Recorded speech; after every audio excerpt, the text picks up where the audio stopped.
Bonjour à tous et à toutes, vous allez bien, j'espère.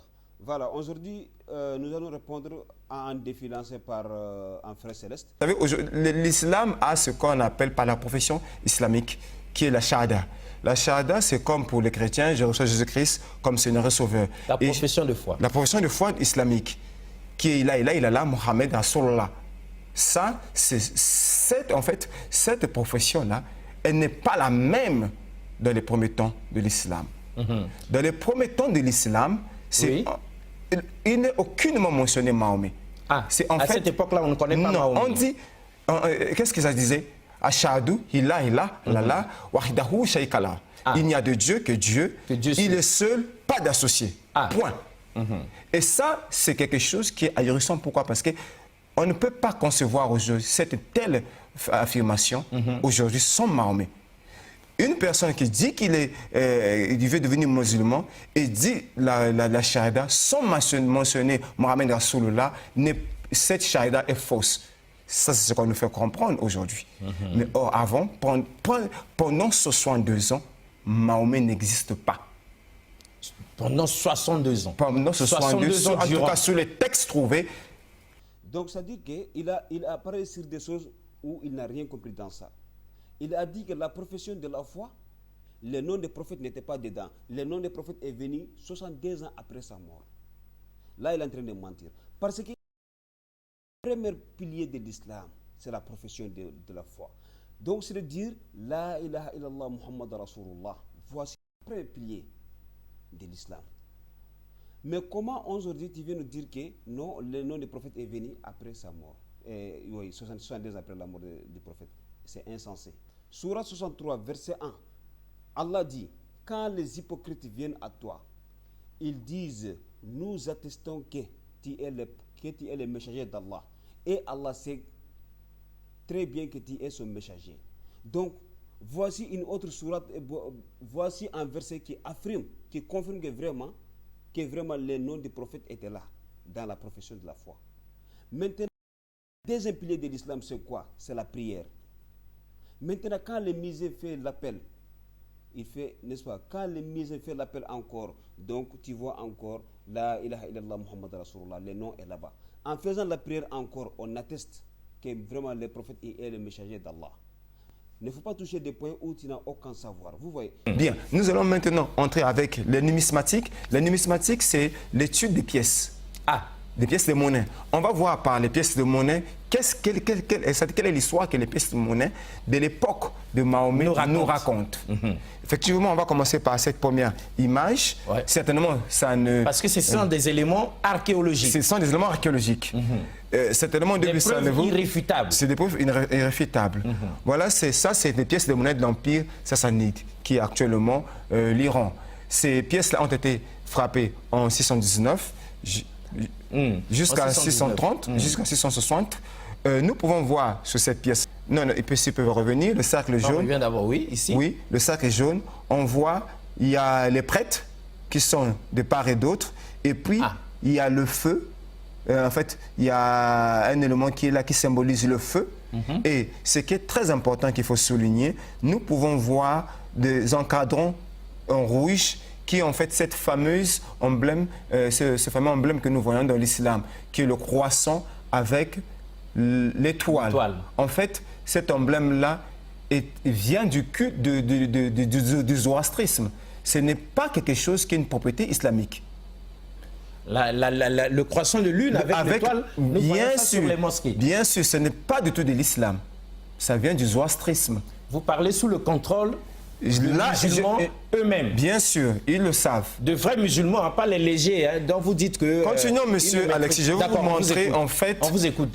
La suite. L'islam est une religion hybride. Hybride. Hybride. On vous écoute. Maintenant, il s'est basé encore sur l'étude des numismatiques.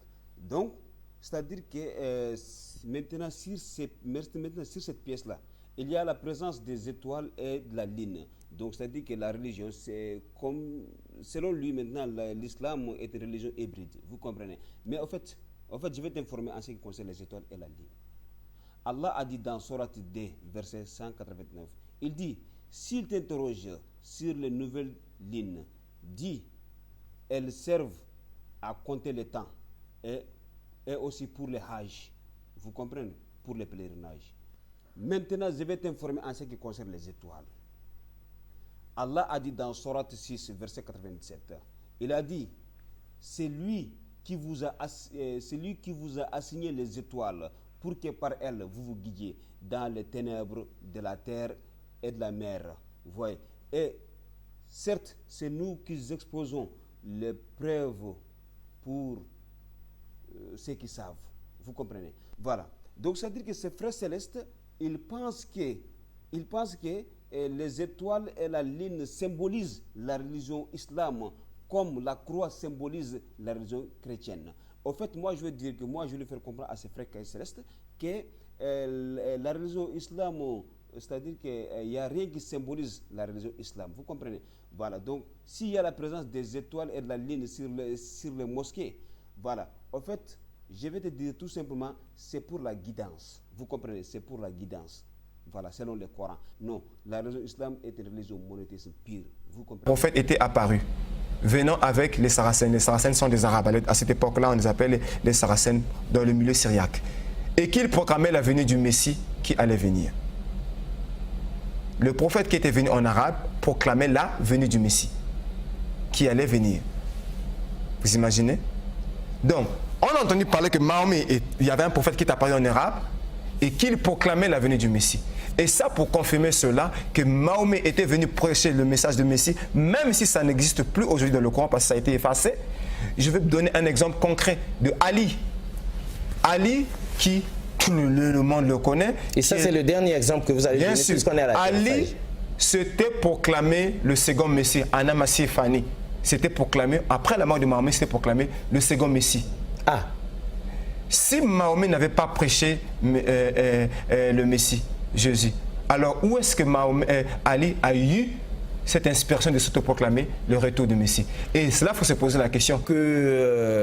C'est des choses que nous devons prendre sérieusement, nous, sur ce plateau. Alors dites-nous, est-ce que vous venez pour nous dire la vérité, ce que vous savez sur le prophète, le grand prophète de l'islam, ou vous venez pour amuser la galerie? Parce qu'on est dans du sérieux là. Tu as dit que... Non, quel mensonge. Tu as dit que le prophète sallallahu alayhi wa sallam, donc, comme c'est-à-dire qu'il a annoncé la venue d'un second Messie, qui est Ali. Mais est-ce que tu connais Ali? Est-ce que tu connais Ali? Ali, il est le cousin et les gendre du prophète. Ali, c'est lui qui a marié la fille du prophète, sallallahu alayhi wa sallam. Vous comprenez? Donc, c'est-à-dire qu'Ali, il a passé tout son temps à combattre aux côtés du prophète, sallallahu alayhi wa sallam. Vous comprenez?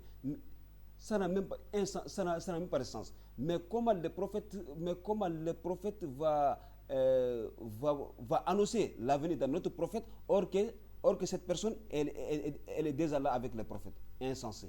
Vous voyez? Donc, c'est-à-dire que Ali, il est le 4e calife du prophète sallallahu alayhi wa sallam, après Abu Bakr, Omar et Othman. Donc, c'est-à-dire que toi, tu ne sais rien de l'islam. Pour ton information, le prophète sallallahu alayhi wa sallam, il a dit, à la présence de tous ses compagnons, en présence d'Ali, tout, il a dit, je suis le dernier des prophètes. Après moi, il n'y a plus de prophètes et je colle la prophétie. Donc, le prophète, il a parlé cette parole à la présence d'Ali, à la présence de tout le monde. Mais comment aujourd'hui tu viens nous dire que non, le prophète, il a proclamé la venue il a annoncé la venue du prophète Ali. Vous voyez, donc c'est-à-dire que quel mensonge. Chez les journalistes, il t'a prévenu de ne pas inventer. Vous comprenez? Donc c'est-à-dire qu'il est très facile de dire les mensonges, mais très difficile de les soutenir. Les Arabes ont la difficulté de bien comprendre parce que ces mots-là sont étrangers à l'arabe. En réalité, ce n'est pas des mots arabes. En réalité, ce n'est pas des mots arabes. Ça se retrouve dans le... Voilà. Tu as dit que le Coran, il y a certains mots coraniques qui ne sont pas arabes. Vous comprenez? Donc, ici encore, quel mensonge. Parce que Allah a dit dans Surat 46, verset 7, Allah a dit, avant lui, il y avait un livre de Moïse, comme guide et comme miséricorde. Et ceci est un livre confirmateur en langue arabe. Allah a dit bel et bien en langue arabe. Donc ça dit que le Coran est venu en langue arabe. Mais toi, tout en coup, tu nous dis que donc, le Coran, donc ça dit que ce n'est pas une langue 100% en arabe. Là aussi, tu as menti. Voilà, donc merci à tous et à toutes. Bon, c'était juste pour ça.